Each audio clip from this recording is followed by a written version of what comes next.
And I think one of the things you have to understand, if we just talk about Ukraine, it would be good to have a running list of the themes that the Kremlin has been promoting to try and destabilize Ukraine, which, by the way, going back to 1991, after Ukraine got its independence.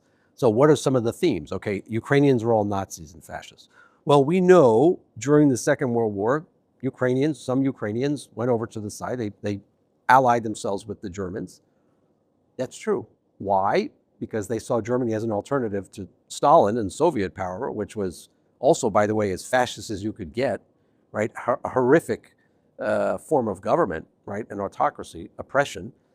And so there's some basis of fact there historically. Yes, there were, when you use this word like politsai, some of the figures in Ukrainian history are labeled as being fascist. Well, maybe they weren't fascists. Maybe they were fighting for their freedom of their country.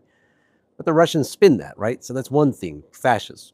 Then the other themes I've seen them use, yes, anti-religious, anti-Christian. That is designed, especially in the United States, to go to the heart of the Christian community, which has political influence and, is very strong in the United States. They want to go after, there was a theme that Ukraine is a hotbed of, weapons smuggling. It's a threat to Europe, drug smuggling.